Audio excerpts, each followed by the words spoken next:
Cersei Lannister stood upon the charred remnants of what had once been the throne room balcony in the Red Keep. The sky above King's Landing was the color of ash, a sunless gray that offered no comfort or warmth.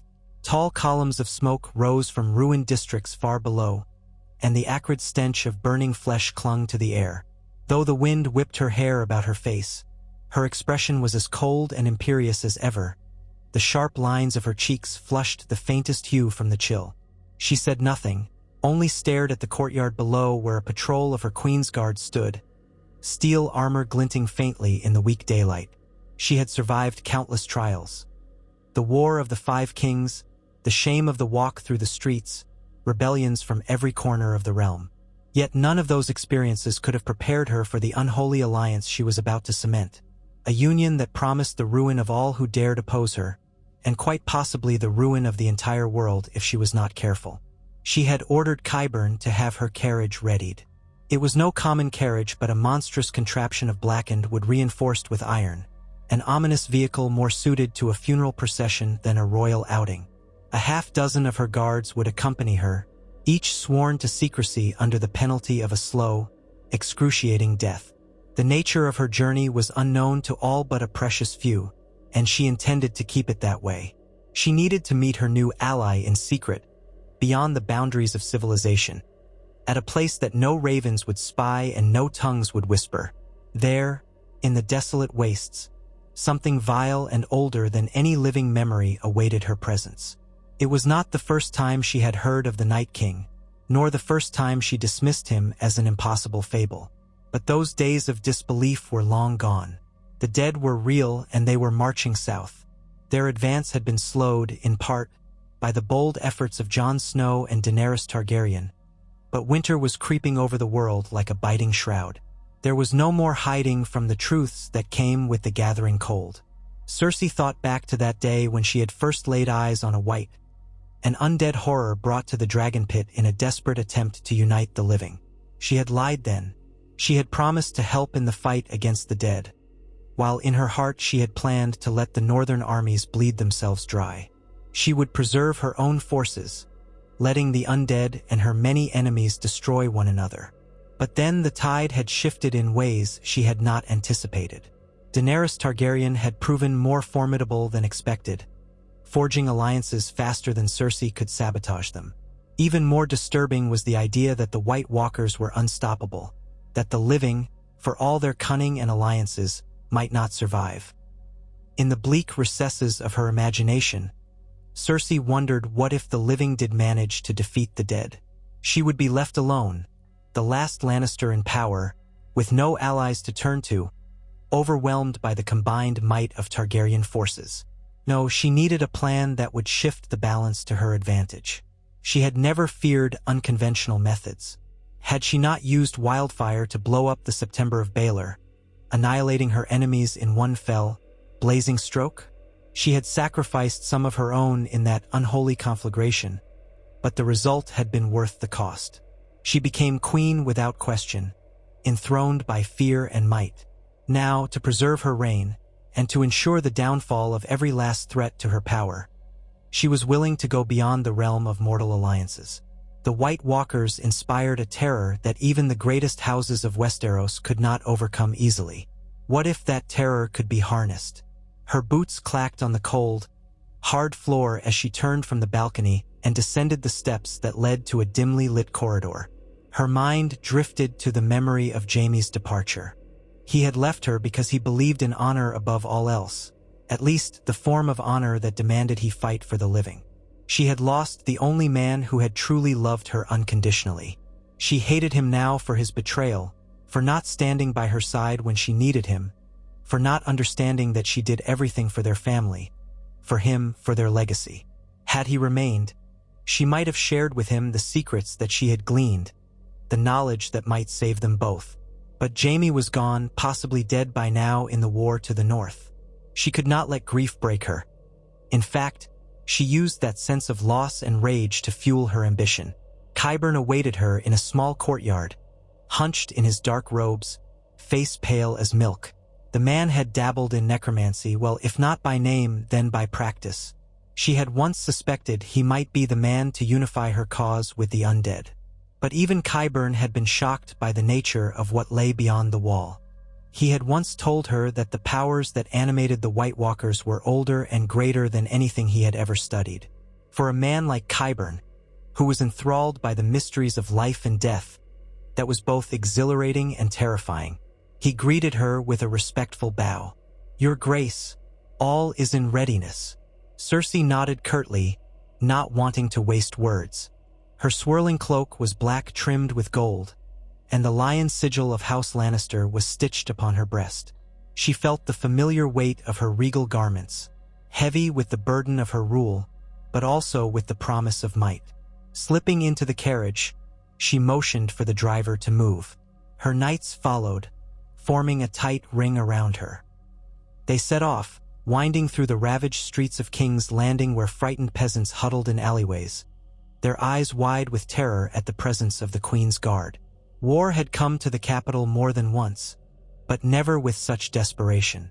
Cersei felt no pity as she looked out from behind the curtains. Let them fear me. Fear was what kept people in line. They departed the city through the King's Gate, traveling northward. The road was not safe even this far south. The rumors said that whites had been spotted in the riverlands, stragglers left behind from battles further north, or perhaps newly raised corpses from scattered raids. Winter snows had begun to dust the ground, and the trees had lost their leaves, creating an otherworldly expanse of twisted black branches under a frosty sky. Cersei's plan was to meet the White Walkers halfway, or so the agreement had gone. But how does one truly make an agreement with the dead?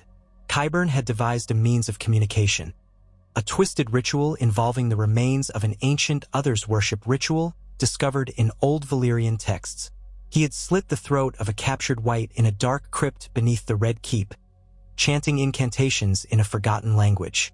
Cersei had watched with a stone-cold face, half revolted, half fascinated. In her dream that night, she had seen the Night King, tall, gaunt, with skin like hoarfrost and eyes of glacial blue. He had turned his head to her as though seeing her, hearing her. She felt no terror in that moment, only curiosity. Then she awoke, the memory of that gaze seared into her mind. The alliance was set in motion. They traveled without stopping for 2 days. The weather became increasingly hostile, gusts of wind scattering snow in the night. The knights grumbled quietly, spooked by the swirling shadows beyond the torchlight. But none dared question Cersei's orders. On the 3rd day, they reached a small village, deserted by all appearances. Its huts collapsed under the weight of the snow and the rotted thatch caving in. Cersei stepped from the carriage, and the icy wind bit at her cheeks. She did not speak as she walked among the ruins, guided by instinct or perhaps by some unseen pull. Qyburn followed closely, carrying a small chest of obsidian arrowheads. She had no illusions. If she was betrayed, at least she would not face it unarmed. At the heart of the village, they found what might once have been a weirwood tree, though now it stood dead and blackened, its carved face eroded by centuries. Cersei's breath caught in her throat at the uncanny silence. There were no birds, no animals, not even the rustle of wind through the branches. It was as if the entire forest held its breath for what was about to occur. She turned sharply when she heard the first crunch of snow that was not her own footstep. The knights drew their swords, but Cersei raised a hand to signal for calm. Qyburn clutched the chest as though it were his only lifeline.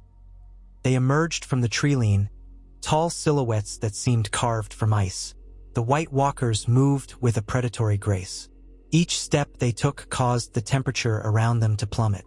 Their eyes glowed a ghostly blue, each possessing a haunting intelligence. Leading them was a figure more terrible than the rest. The Night King himself, crowned by thin horns of ice, his face a mask of silent malevolence. For a moment, Cersei felt a sliver of fear. She had faced many enemies, but never had she seen the embodiment of death so fully realized. Yet she was the queen of the 7 kingdoms, and fear was a weapon to be harnessed, not surrendered to. She lifted her chin. She spoke, the sound of her voice almost inaudible in the unnatural hush. "You received my summons." There was no verbal reply, The Night King stared at her, and for an instant she felt her very being laid bare. Thoughts raced through her mind. The children she had lost, the betrayals she had endured, her burning desire for absolute control. She tasted bitterness on her tongue. Then something passed between them, a silent negotiation. She sensed he understood her. The White Walker to the Night King's left shifted, raising its blade of ice. The knights bristled, but still Cersei did not order them to strike. She had come here to forge a pact that would shake the foundations of the living world. And in her arrogance, she believed she could control it. Qyburn stepped forward hesitantly, placing the chest of obsidian arrowheads on the ground. It was an offering of sorts, a gesture of compliance, but also a demonstration of knowledge. If the White Walkers wished to turn on her, she knew how to fight back. It was a precarious dance, an admission that she possessed the means of their destruction, yet also the willingness to withhold that blow if they cooperated. One might have expected the White Walkers to recoil from dragonglass, but they did not. The Night King's gaze flicked to the chest, then returned to her. Cersei felt an icy presence slip into her mind. She fought the urge to recoil. This was the heart of the bargain she had been prepared to make. In the depths of that silent communion, she offered the kingdom of men, a betrayal of the living in exchange for her personal ascendancy, for the promise she would remain untouched by the tide of death that was sure to sweep the land. She promised them victory in the south, a chance to shatter the armies of her rivals, to be guided by her cunning and knowledge of mortal weaknesses. In return, she demanded protection, her life, her throne, and if possible, a means to crush those who had dared to stand against her. No words, only a glimpse of spectral cold and infinite emptiness, in which she sensed acceptance. It was a cataclysmic agreement. Cersei stood still as the Night King reached out, one clawed hand of ice brushing against her cheek. It did not feel like flesh. It was as though death itself had touched her. A wave of nauseating cold rippled through her body, and she stumbled back, nearly losing her footing. Her knights rushed to help her, but she shrugged them off.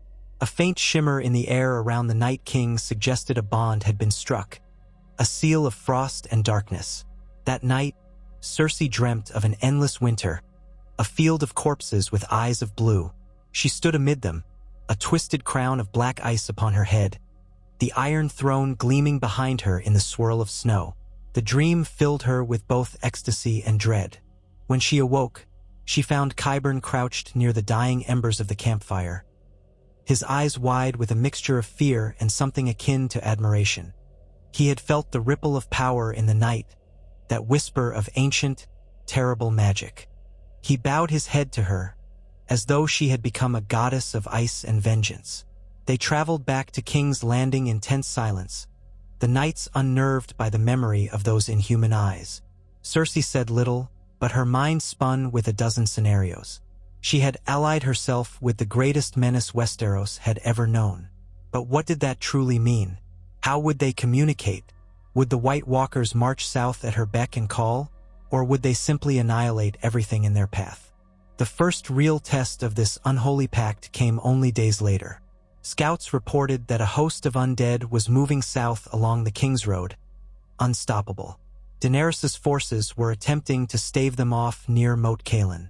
Cersei received the reports on the dais of the throne room, her posture regal and impassive, even as her courtiers chattered in terror.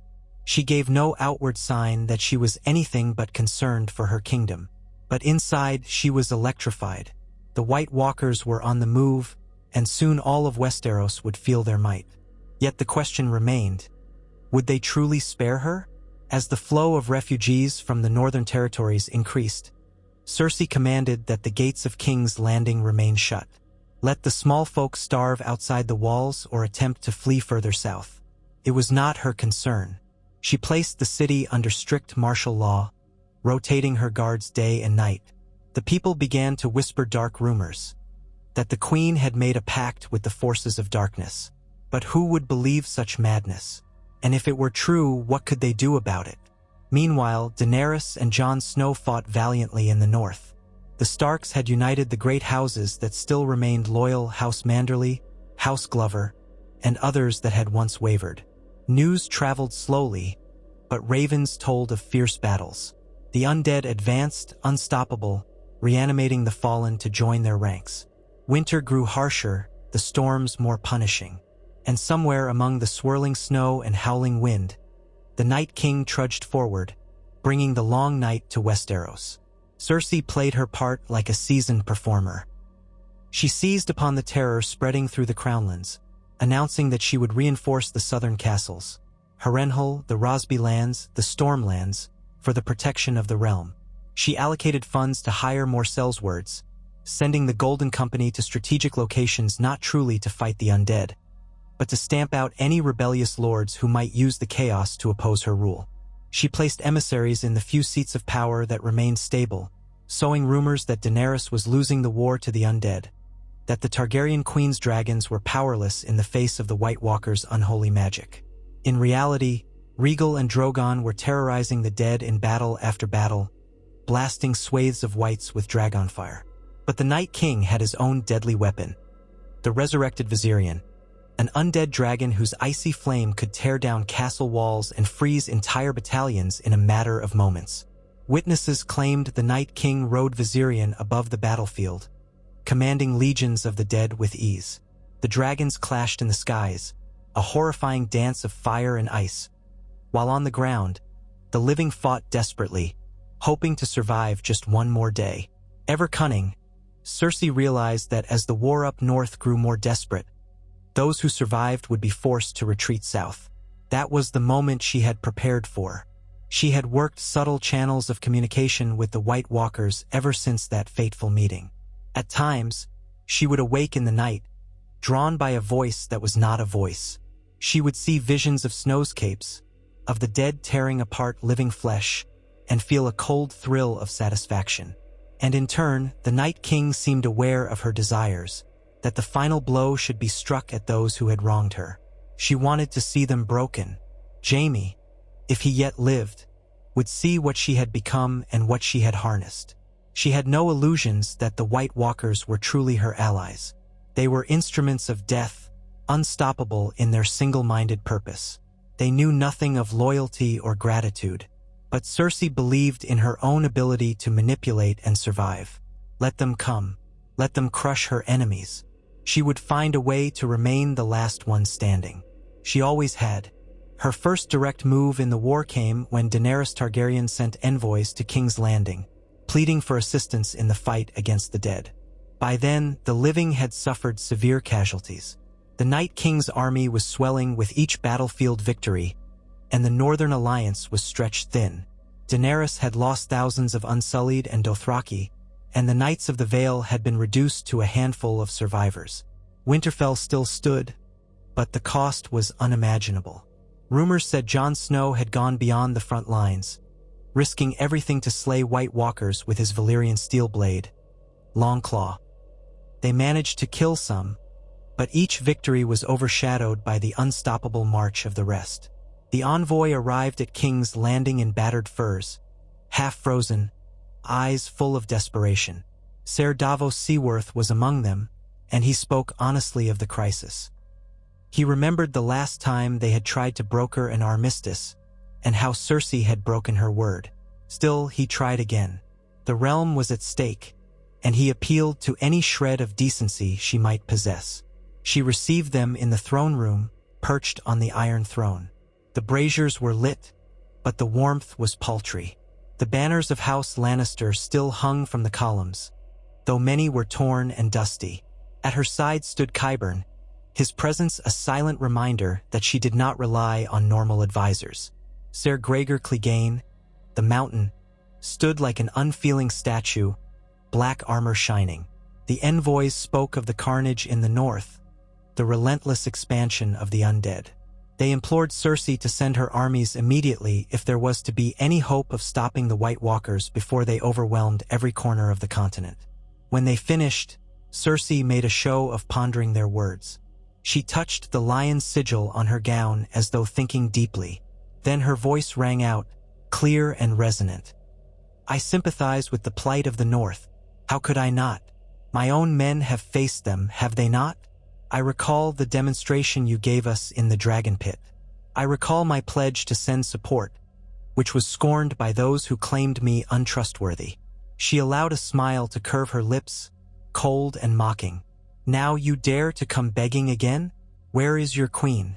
Does she cower behind her dragons? Ser Davos kept his composure, though anger flickered in his eyes.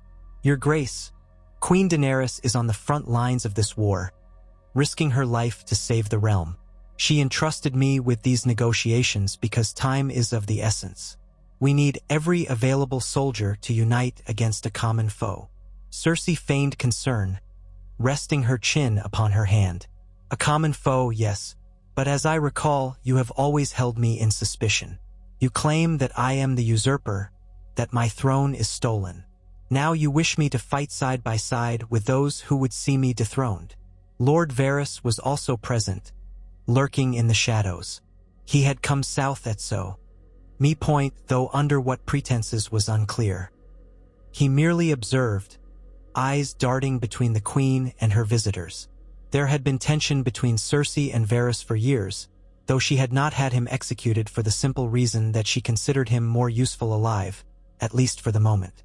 Ser Davos exhaled, aware that this was the same rigmarole from before.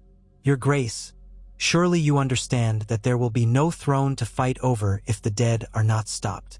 The realm will be lost. Every man, woman, and child will either die or rise as part of the enemy's army. Her eyes glittered. Then what do you propose I do with my armies?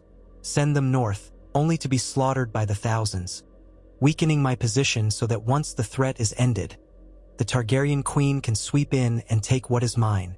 At this, Gendry Baratheon stepped forward, bristling with frustration. He had traveled south as part of the delegation, having proven himself a loyal fighter in the war. There won't be a throne or a kingdom, or even a single city to rule if we don't unite. We're talking about the extinction of the living. Cersei's smirk deepened. You have no claim here, boy. You're a bastard who claims the Baratheon name, but none of the privileges. Don't lecture me on extinction. She rose from the Iron Throne, her black cloak swirling behind her. Very well, you want soldiers? I will consider it on one condition. Ser Davos hesitated. We're listening. Cersei looked upon them with something akin to pity. I want the recognition of my authority. That means official recognition from the north, from Daenerys Targaryen, from every corner of the Seven Kingdoms. No more claims to this seat.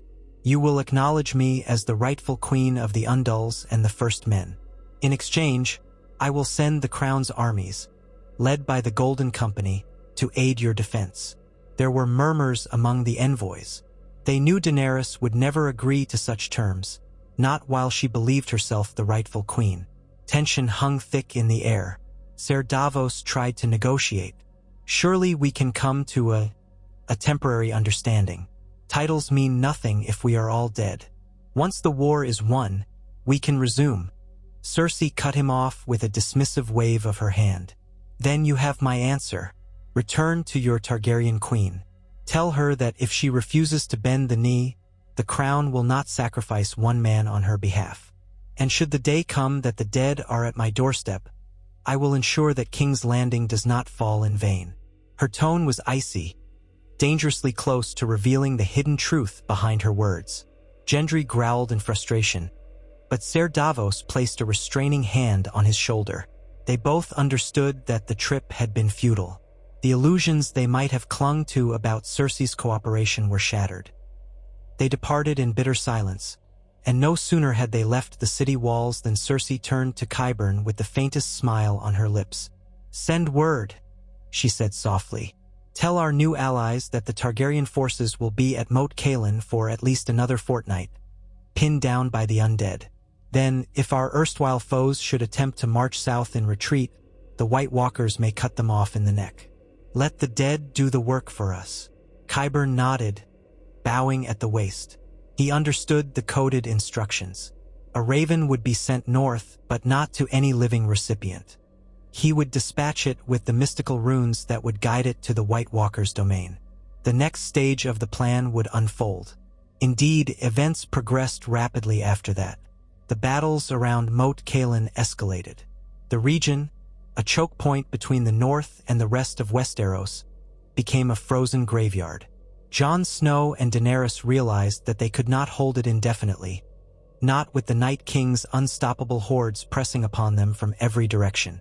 Another massive clash occurred, wherein Rhaegal fought valiantly but suffered terrible wounds from Viserion's icy breath. Daenerys, fearing for her dragon's life, ordered a strategic retreat, hoping to fortify the Vale or the Riverlands. But that retreat played directly into Cersei's plan.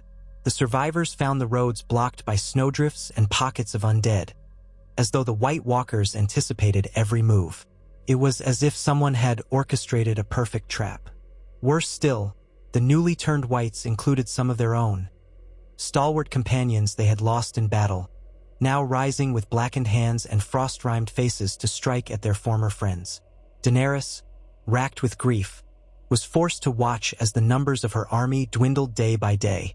Jon Snow urged them to keep moving south, to warn the Riverlands, but the undead were herding them in a westward direction, away from Harrenhal, away from the protective ring of Daenerys's armies. Arya Stark led a clandestine unit trying to break through the lines. Brienne of Tarth, battered and bruised, held the rearguard with the last remnants of the Knights of the Vale. Winter storms battered them relentlessly, turning what might have been a few weeks' march into a desperate crawl. Sickness and frostbite took hold, and the dead were never far behind. All the while, Cersei watched from a distance with a predatory satisfaction. She received daily intelligence from Qyburn's crows, which seemed to glean information from the supernatural bond with the White Walkers. She didn't fully understand how it worked, nor did she care. All that mattered was that her enemies were falling into ruin. She still had a large, relatively fresh force in the south, her own soldiers mostly unscathed by the ravages of the war against the dead. And if the time came that the White Walkers overran the realm, she was convinced she would find a way to bargain once more, to preserve herself. She had an unshakable belief in her own cunning. Yet the cold creeping through the Crownlands gave her pause. It was not simply that winter had come. There was a dire chill in the wind, an encroaching sense of doom that even her illusions of control could not wholly dispel. Each day, the sky grew darker, the sun weaker. The wind howled through the streets of King's Landing like a mournful dirge. The people cowered in their hovels, fearful of an enemy they had not yet seen but could feel in the marrow of their bones. The city guard, uneasy, patrolled the walls in double shifts, but morale was low. Rumors spread that the White Walkers would arrive in days, perhaps hours. Finally, news arrived that Daenerys's battered forces had managed to reach the Riverlands, though pursued by the undead. Jon Snow and Daenerys were rumored to be alive still, with a few loyalists holding out for a last stand. Arya Stark had vanished into the wilderness, some said. Others claimed she was leading a band of faceless shadows, assassinating White Walkers one by one. No one knew for certain. What was sure was that the living were cornered, their forces battered, and King's Landing offered no salvation. It was then that Jaime Lannister returned to the capital. His armor was tarnished, his cloak half torn, and he bore wounds from battles against the undead. He arrived at the city gates with a handful of desperate refugees, demanding entry. The guards had strict orders not to open the gates, but when they recognized the king's former brother, they rushed to inform Cersei. She allowed him in, curious as to what he might say or want. Had he come to beg for her mercy? He was brought before her in the great hall, flanked by the ever-present mountain. Jaime's golden hand gleamed in the torchlight, but there was no pride in his stance. He was exhausted, haggard, his eyes lined with sorrow. She observed him from the Iron Throne, chin raised. "So you return," she said softly. "Have you grown tired of fighting for the losing side?" Jaime swallowed. He looked upon her with a mixture of pity and disbelief. "Why have you not sent your armies north? Tens of thousands are dying, Cersei. The dead march on every corner of the land." She tilted her head. "You know the answer to that. The realm never truly cared for House Lannister, save for the gold we provided. Now, the realm has turned to the Targaryen pretender. I owe them nothing." Jaime shook his head, wincing from a wound in his side. This is madness, even for you. We stand at the brink of annihilation. The White Walkers are not foes to be bargained with. They will kill everyone, including you." She laughed, the sound echoing in the near-empty hall. "You underestimate me, Jaime, as you always have." He took a cautious step forward, ignoring the way the mountain tensed. "You can't possibly think you're safe. The White Walkers want all living things. That includes you, no matter what private deals you think you've made." She rose from the throne, her figure dark against the torchlight. "I am Queen of the Seven Kingdoms. I decide who lives and who dies. And yes, I have made arrangements. I've seen to it that my enemies will perish, and that I will remain." A flicker of horror crossed his features, as though the reality of her words was more appalling than he could have imagined. You've aligned yourself with them, haven't you? The rumors are true." His voice trembled with disbelief. "They'll betray you." She approached him, her expression inscrutable. "That may be," she said calmly, "but not before I see Daenerys Targaryen and her so-called allies ground into dust. Not before I watch every last lord who defied me beg for mercy." Her eyes were full of a dark fervor. "This is the price for all the betrayals I have endured." Jaime stared, unable to find words. The sister he loved and hated was gone, replaced by a queen consumed by vengeance and power. After a pause, he whispered, "Then you truly are lost." She smirked, leaning in so only he could hear. "You never had the strength to do what needed to be done. That was always our difference." He clenched his jaw. "I once killed a king to save millions of lives. Don't think I won't do it again." At that, the mountain's hand shot out, gripping Jaime by the collar and lifting him off his feet with ease. Jaime gasped for breath, clutching at the armored gauntlet. Cersei did not flinch. She merely turned and gestured for the mountain to let him go. The hulking knight complied, dropping Jaime to the stone floor in a heap. "I should have you executed for treason," Cersei said coolly. "But consider this your final warning. Leave King's Landing and never return. If I see you again, I will not be so merciful." Jaime rose unsteadily, glaring at her. "There's no mercy in your heart, only emptiness." Cersei said nothing more. She returned to the throne and beckoned Qyburn forward, dismissing Jaime with a cold wave. Guards dragged him to his feet and led him away. She felt a pang of emotion buried deep inside, but she crushed it ruthlessly. There was no place for love or sentiment in this new world she was forging. The final collapse of resistance in the Riverlands came within a week. Daenerys, Jon, and their remaining allies were forced to abandon Riverrun. They set what was left of the castle ablaze rather than let the dead use it as a fortress. Refugees flooded south, seeking sanctuary.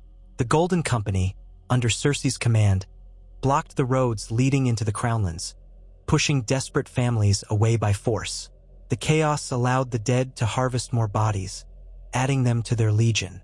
Raventree Hall fell, and in a single night, the White Walkers froze the waters of the Trident, crossing it as if it were solid ground.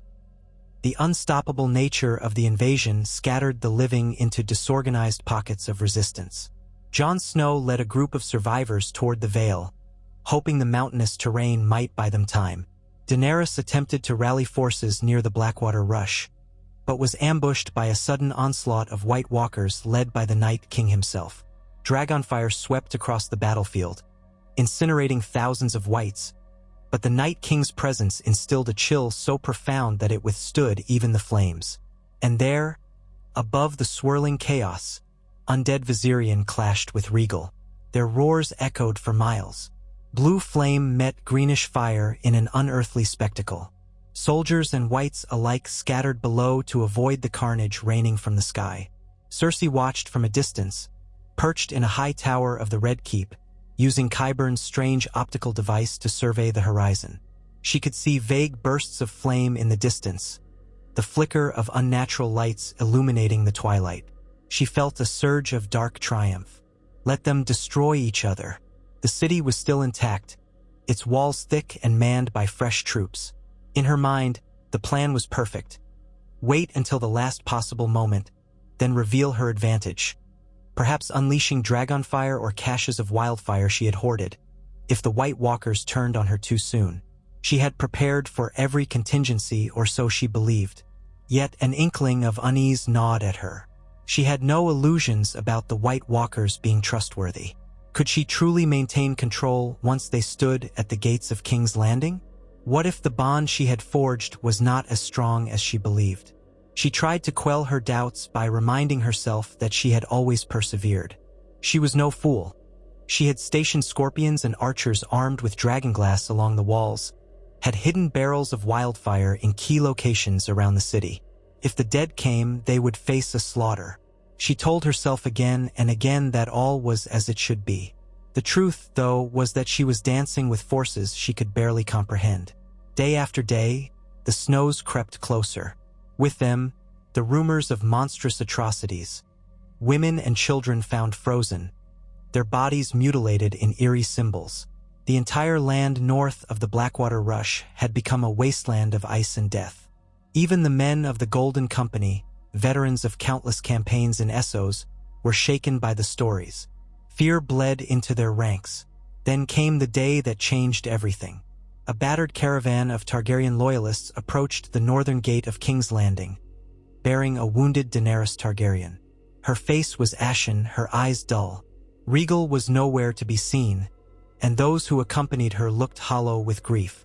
They pleaded for entrance, swearing to submit to Cersei's authority if only she would offer them sanctuary from the dead. Word reached the Red Keep swiftly. Here was her oldest rival, the Dragon Queen, brought low, standing at her gate with fewer than 100 men. She was injured, half-frozen, and rumor said that her dragon had fallen in battle, though no one knew if it was truly dead. Cersei could scarcely believe the news. The final, glorious twist. If Daenerys bent the knee, Cersei could make her prisoner, keep her as a trophy, or kill her outright. Or perhaps she could turn her over to the White Walkers as an offering of good faith. She descended to the throne room, summoning the city's major officers, the members of the court who remained, and a handful of lords who had clung to her side. All were abuzz with excitement. The drama that was about to unfold would be the stuff of legend. The gates opened, and Daenerys Targaryen was brought in on a makeshift litter. Her once silver hair was matted and streaked with dirt, her lips chapped and bloodied. She struggled to stand, but her legs faltered. Ser Jorah Mormont was not among those present, nor Grey Worm, nor Missandei. She seemed almost alone, aside from a dozen loyal Unsullied who had survived and a smattering of Dothraki. It was a pitiful remnant of the mighty host she had once commanded. Cersei gazed down with a mixture of triumph and curiosity. The last time they had met, Daenerys had been a regal figure in black and red, confident in her claim to the throne. Now she was pale, shaking, on the verge of collapse. "Well," Cersei said, letting the word hang in the air, "I see that the Mother of Dragons has truly fallen on hard times." Daenerys raised her head, her violet eyes burning with what little strength she had left. "My dragon, Rhaegal, he was taken down by the Night King's forces. Jon, Arya, they're all scattered, fighting, dying out there." She coughed, grimacing as though each breath was an agony. We ask for your help." A ripple of disbelief and excitement swept through the court. Cersei smirked. "The mighty breaker of chains comes to me, a supplicant begging for mercy. And yet you have the audacity to call yourself a queen? Where is your crown?" Daenerys pressed a hand to her side. Blood seeped through her clothing. She was mortally wounded, it seemed. "I will yield the crown," she said, her voice low but firm. "If you will shelter these people, the ones who remain. Help them. Stop the dead." Cersei pretended to consider, tapping a manicured finger on the arm of the Iron Throne. "A moment ago, you were so certain of your destiny to rule. Now you yield so easily? Perhaps you have realized how foolish your ambitions were. But tell me, Daenerys Targaryen, if I allow you and your people sanctuary, how will you serve me? Will you renounce all claims for yourself and your lineage for all time?" Daenerys closed her eyes, drawing a ragged breath. It was clear that she was near her limit. "Yes, if you promise to protect the living, to send your armies." to fight this threat. Cersei laughed, a bright and brittle sound that echoed in the hall. You naive girl. My armies? Protect the living. Why should I expend my forces when the dead are already at my doorstep? She leaned forward. Don't you understand? There will be no alliance. You marched into my city like a beggar, seeking scraps. The price of your folly is everything. But I'm feeling generous. Surrender the last of your dragons, if it still lives somewhere. Surrender any claim to the throne, and bend the knee right here before me. Daenerys stared, agony and defiance warring in her eyes. Slowly, painfully, she tried to stand on her own, pushing away the hands of the Unsullied who wanted to aid her. She attempted to bend the knee, her posture wavering from the pain. One of her men cried out in Dothraki, outraged at such humiliation, but Daenerys silenced him with a desperate look. My queen, the man muttered, tears freezing on his cheeks. Daenerys sank to one knee, wincing. I renounce my claim. I bend the knee to Cersei Lannister, rightful queen of the Seven Kingdoms. The words left her lips in a tremulous whisper, heavy with defeat. Cersei stepped down from the Iron Throne, approaching her rival. She lifted Daenerys' chin with a cold hand, forcing her to look up. You see how easy that was? She murmured. In the end, we all bow to the inevitable. And in that moment, Daenerys collapsed. She pitched forward, losing consciousness. The wound in her side was bleeding profusely. Cersei stepped back, snapping her fingers for the guards to attend to her. She did not want the Dragon Queen to die just yet. There was still use for her, perhaps as bait, or as a symbol of Cersei's ultimate victory. The guards carried Daenerys away, ignoring the protests of the Unsullied, who were promptly disarmed. With a gesture, Cersei signaled that these men would be put into cells or pressed into forced labor. They were no longer an army. They were survivors at her mercy. That evening, a messenger arrived with news that the White Walkers were less than a day's march from the Blackwater Rush. The largest host of the undead ever seen was converging upon King's Landing. The scattered armies of the living, battered and broken, might also attempt to converge there, perhaps hoping for one last stand. Cersei was supremely confident. She had the advantage of fortified walls, archers armed with dragonglass, and the hidden caches of wildfire. She had the secret agreement with the Night King, and now she had Daenerys Targaryen, a trophy that would demoralize anyone else who tried to oppose her. That night, she stood in her private chambers, gazing at the flickering candlelight. Qyburn entered quietly, head bowed. She turned to him, her voice hushed and urgent. Has the Night King replied? Does he honor our deal? Qyburn's eyes were wide. A raven arrived at dusk, bearing the mark of the ritual. The sense I glean from it is that they will come, but it is an overwhelming presence. Cersei stared at the draped window, beyond which the night sky was dark and starless. We will open the gates for them when they arrive. Not the main gates, no. Let them enter through the postern gate near the dragon pit, the route we used last time. They will pass quietly and avoid a direct assault. In that confusion, our enemies will be caught between the walls and the undead. Then we can crush them. She paused, the weight of the plan pressing upon her. Warn the men stationed there. They are to stand down when the others approach. Qyburn swallowed. Yes, your grace. Cersei dismissed him, turning her thoughts inward. There was a part of her that delighted in the cunning of this arrangement, luring her foes into a final killing ground, using the unstoppable White Walkers as her hidden blade. And then, once all was lost for her enemies, she would find a way to eliminate the White Walkers themselves, perhaps with the caches of wildfire, or with dragonglass weapons at the opportune moment. She had even considered letting them roam free for a while, just to ensure every last enemy was eradicated.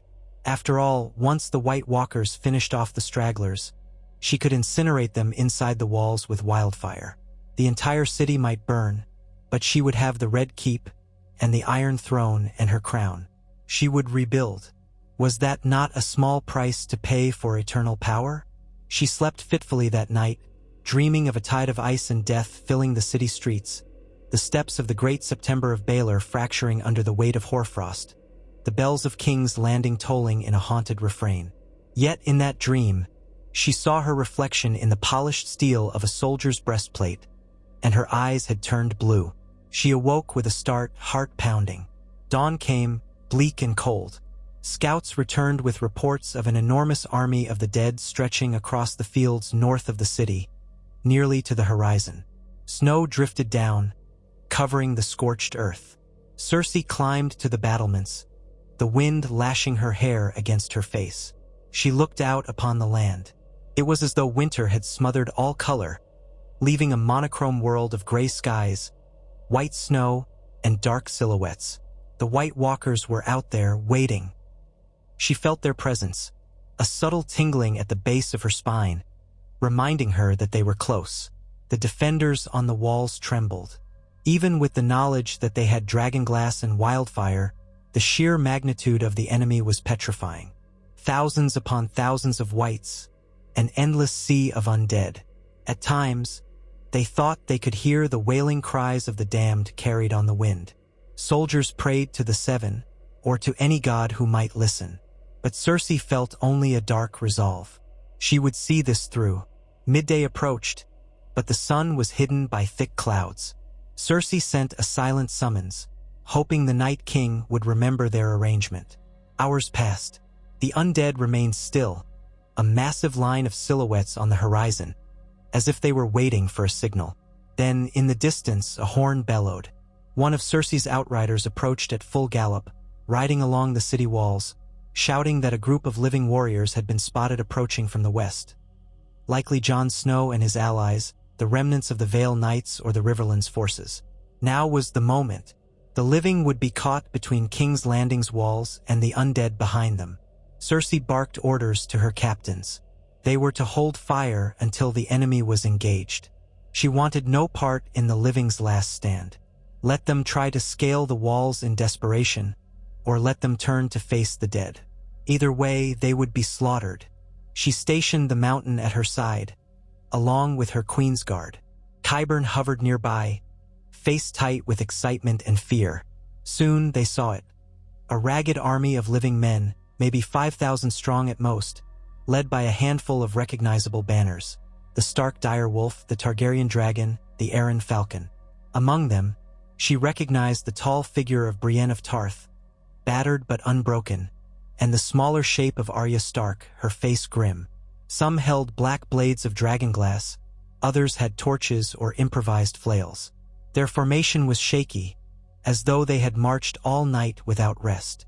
Snow fell more heavily now, and a keening wind whipped across the plain. Then the dead advanced. Like a vast wave, they surged forward, an army of frost-bitten corpses moving with implacable force. The living braced themselves, forming a shield wall, crying out in defiance. Cersei watched from the city walls, a twisted satisfaction building inside her. She waited for the Night King's signal that her portion of the plan would be honored, that the White Walkers would not storm the city. She wanted them to encircle the living, not the other way around. But as the clash began, something unexpected happened. High above, a piercing roar tore through the sky. From the swirling clouds emerged not one, but two dragons locked in deadly combat. Drogon, ridden by no one, lashing out blindly at the undead Viserion. The monstrous silhouettes coiled and snapped at each other, plumes of fire and ice scorching the heavens. It seemed Drogon had not abandoned Daenerys after all. He fought with a ferocity that matched his mother's rage, heedless of the terrors below. The ground battle exploded into chaos. The living clashed with the dead in a swirling melee. White Walkers materialized on the flanks, their icy blades cutting through steel and flesh. Jon Snow was there, hacking through whites, desperately trying to reach the Night King. Arya Stark darted among them like a shadow, slaying whites with silent precision. Brienne and what remained of the Knights of the Vale formed a stubborn bulwark, but they were hopelessly outnumbered. In that tumult, an eerie blue glow appeared, coalescing near the back ranks of the undead. The Night King stepped forward, calm and resolute amid the carnage. An otherworldly shriek split the air. It was the reanimated Viserion, raging against Drogon's blazing fire above. The Night King raised a hand as if in command, and the entire undead horde lurched into a new formation, pressing the living from every side. It was a matter of time before the last bastion of resistance fell. Cersei waited, expecting that the undead would not breach the city walls, trusting the pact. But as she stared, she realized the lines of whites were creeping closer to the main gates, to the outer fortifications. Some had begun clawing at the base of the walls, as if searching for weakness. Archers unleashed a volley of dragonglass arrows, picking off dozens. But more came, piling atop the fallen to form crude ramps of frozen bodies. The defenders on the wall recoiled at the sheer horror of it. "Your Grace," one of her captains gasped, "they're attacking. Should we ignite the wildfire?" Cersei's heartbeat pounded in her ears. "No," she hissed. "Not yet." She needed to be certain this wasn't some feint. She had an agreement, didn't she? But the whites kept coming, and there was no sign of the White Walkers holding them back. Qyburn trembled at her elbow, muttering incantations as though to re-establish contact with the Night King. The men panicked. Something was wrong. Below, the living lines buckled. Jon Snow and Arya fought like demons, trying to cut their way through to the Night King, but the undead were too thick. Drogon streaked overhead, unleashing a column of fire that incinerated scores of whites. But even dragonfire could not hold back the pressing tide for long. Within the next hour, the whites reached the city walls in full. Undead giants hammered at the gates, their fists like battering rams. The defenders poured boiling pitch and dropped dragonglass-laced spears, but for every giant that fell, another rose. In places, the whites piled atop each other, forming living ladders. The Golden Company tried to stand firm, but their lines cracked under the pressure. Terror spread through the ranks. Cersei's eyes darted to Qyburn. "Why are they attacking? We had an agreement." Qyburn clutched at a small runic stone, his voice thin with dread. I sense no acknowledgement from them. It's as though the Night King is unbound by any pact." Cersei felt a cold shock course through her veins. She had been betrayed, or more accurately, she had deceived herself into believing that she could forge a deal with the incarnation of death. Now, the enemy she had allowed to grow powerful was at her gates, threatening to destroy everything. She looked out upon the battlefield where living and dead alike were locked in mortal combat, and realized she was not in control. She never had been. Her breath hitched in anger and desperation. "Then unleash the wildfire," she snapped. "We burn them all. The living, the dead, I don't care. We cleanse them from outside these walls." Qyburn nodded shakily and relayed the order. Hidden catapults around the perimeter of the city began to launch wildfire barrels, which sailed through the air, trailing eerie green fumes before crashing into the masses below. Explosions of emerald flame erupted, consuming thousands of whites and hundreds of living men as well. Screams rang out in an unholy chorus. The smell of burning flesh hit the ramparts in a sickening wave. Yet still, the dead advanced. Fire consumed them, but even as they fell, more rose behind them. The living, caught in the crossfire, perished by the score. In the chaos, a horn blasted from somewhere behind the lines of whites. To Cersei's horror, the main gate splintered as an undead giant smashed through, letting a flood of whites rush into the city's outer districts. Civilians who had not evacuated shrieked, scrambling to escape. Soldiers desperately tried to block the streets, but the undead were relentless. The wildfire used outside the walls was of little use against the wave pouring in from the battered gate. Cersei felt a surge of panic. She had never intended for this to happen. The plan was to isolate the White Walkers outside, to have them crush her enemies, not to let them inside the city. She spun to Qyburn, voice cracking. "Deploy the reserves. We cannot let them reach the Red Keep. This is my city." He bowed, but his face betrayed fear. "Yes, Your Grace." She watched from the battlements as the city devolved into bloodshed. Streets burned green, red, and eventually white with frost as the cold intensified. She saw men in Lannister colors falling to the whites, only to rise moments later with that telltale blue glow in their eyes. District by district, the city was being consumed. No matter how much wildfire was unleashed, the dead never seemed to diminish enough to stop. Even if thousands were obliterated, more pressed in from the ranks outside. Desperation overcame her. She rushed back into the Red Keep, barking orders for every last cache of wildfire to be set to blow should the walls be fully breached. If she could not have the city, no one would. She would bring it all down in a final conflagration. Let the dead burn. Let everything burn. Meanwhile, in the chaos beyond the walls, Jon Snow finally came face to face with the Night King. Surrounded by whites, battered and weary, Jon raised Longclaw for what he believed might be his final stand. Arya Stark flitted through the melee, trying to draw some of the dead away, but the White Walkers closed ranks.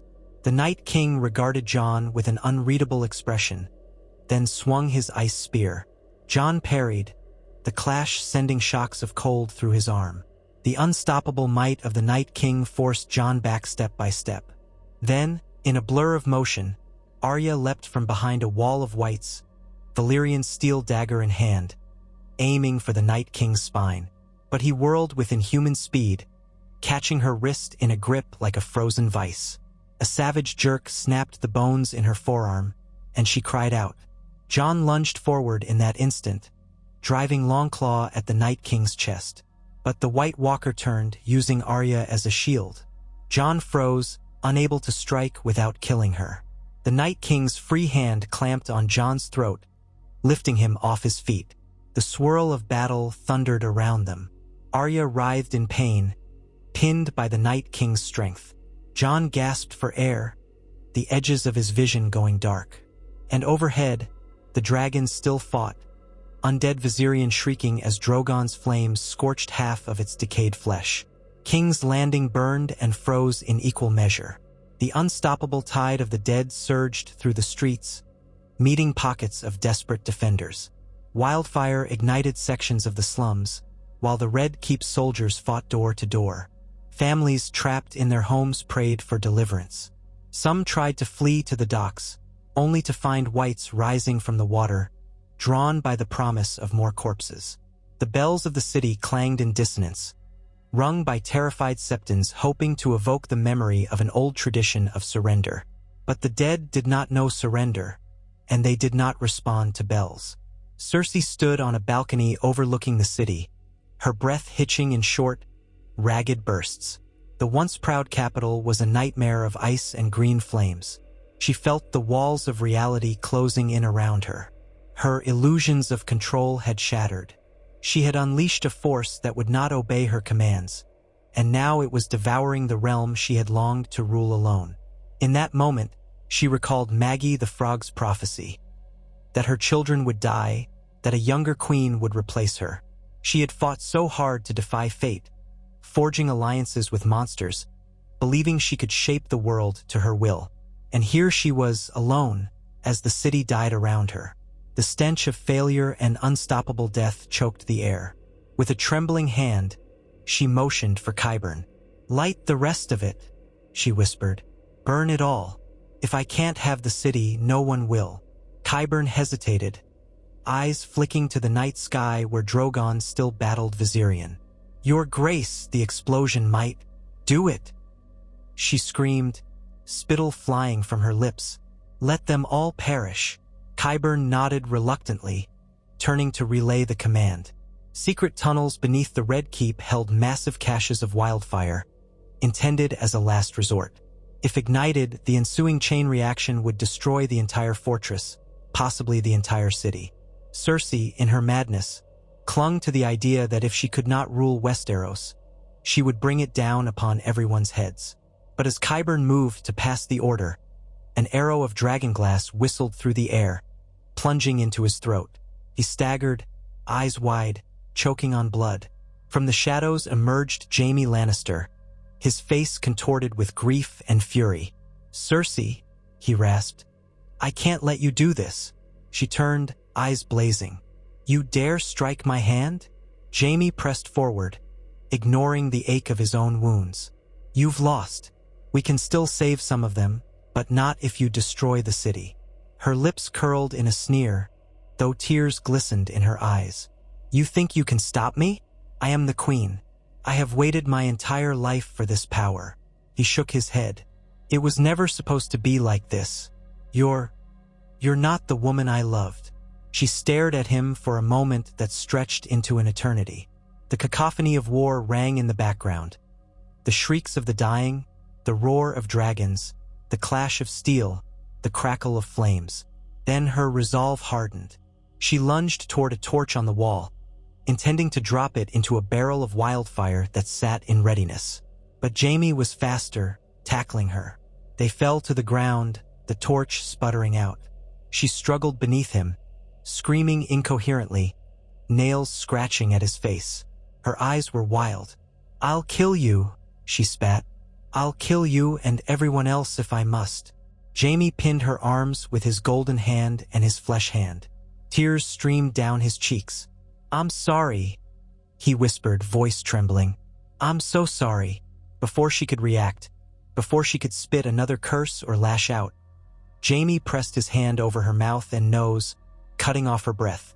She fought like a cornered animal, kicking, clawing, but she was weak from terror and mania. Inch by inch, her frantic efforts grew more feeble. The prophecy had said she would be strangled by the Valencar's hands. In a cruel twist of fate, it was not quite strangling, but suffocation, delivered by the brother who had once loved her above all else. Her eyes widened with realization, tears spilling down her cheeks. She wanted to speak, to protest, to curse him, but he did not relent. His own tears fell onto her face as he pressed down, determined, racked by guilt and heartbreak. Slowly, her limbs ceased their frantic struggle. The light in her eyes dimmed.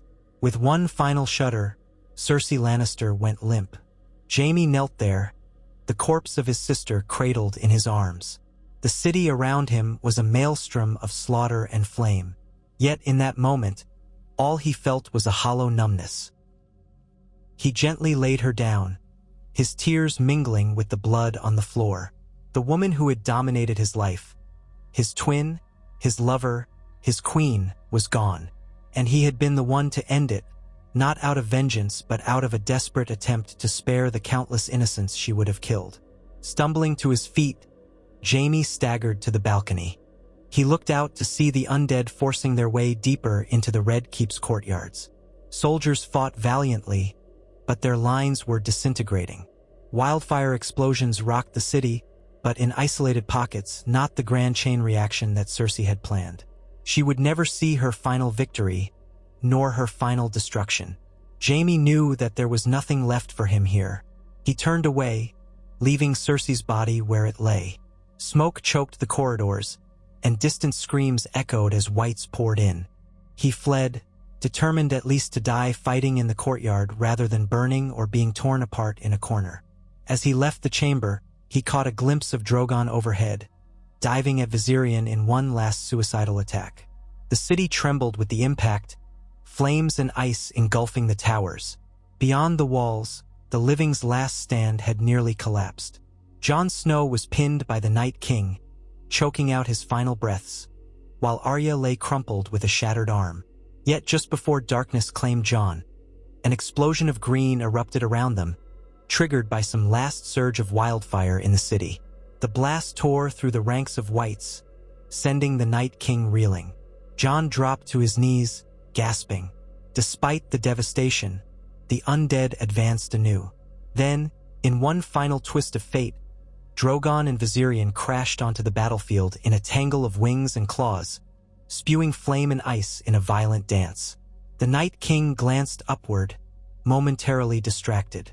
Arya, half dead but fueled by unyielding determination, seized that instant. She snatched a Valyrian steel dagger from a fallen White Walker, perhaps the same one she had tried to kill him with earlier. With every ounce of strength left in her shattered arm, she flung the dagger. The blade spun end over end and, by some miracle of timing and aim, struck the Night King at the base of his skull. The ancient tyrant twisted, a silent snarl etched on his face as cracks of ice spread across his form. Then, in a roar of frosty wind, he shattered. The entire undead legion seized up, a collective shudder passing through them.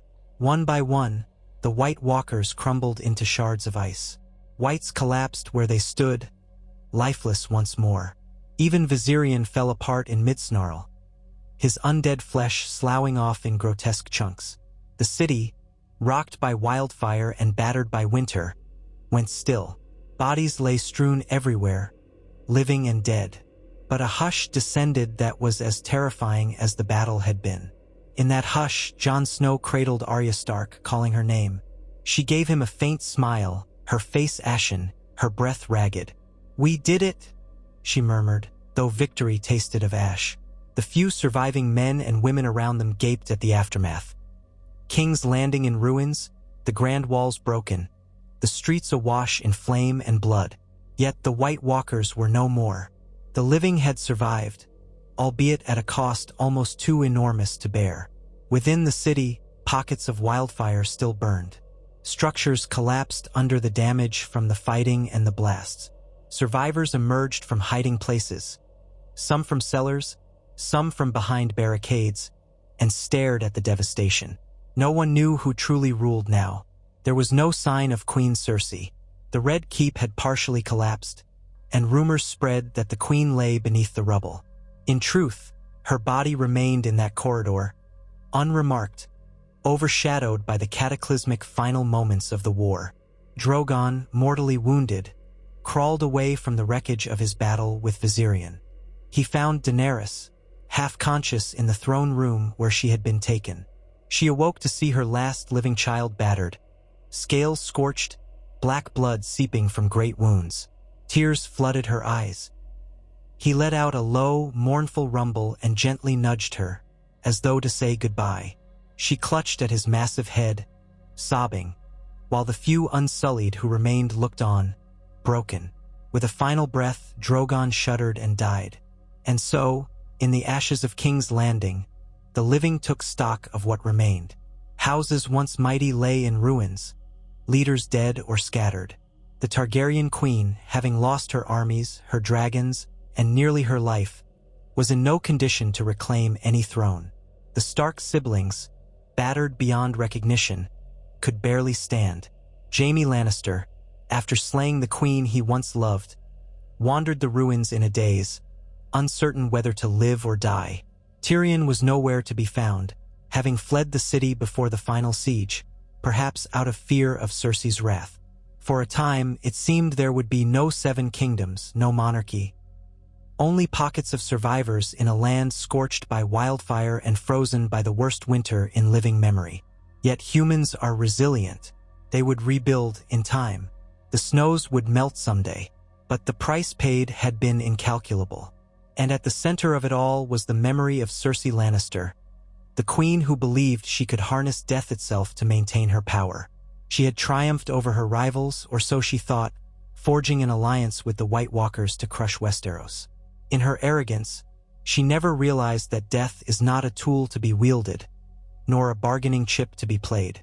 Death claims all in the end, even the would-be queen who had once sat upon the Iron Throne. By courting the darkest force imaginable, she ensured the ruin of the very realm she sought to rule. And though she died with the city around her in flames, no songs would be sung of her final moments, no glories recounted of her reign, for she had become the architect of a cataclysm that nearly extinguished all life. In the quiet days that followed, the survivors remembered the horror. They cleared bodies from the streets, burying white and human alike in mass graves. The once great throne of swords lay twisted and half-melted from the blasts of dragonfire and wildfire. Some said that was a fitting end to the symbol of power that had driven them all to madness. The Red Keep, gutted by destruction, stood as a monument to folly. And across Westeros, small flickers of hope stirred. Those who lived clung to each other, forging new bonds out of necessity. Yet even as they began to rebuild, the name of Cersei Lannister became a byword for the deadliest hubris. She had sought to ally with the White Walkers, to use them as an extension of her will to break her enemies and secure her throne.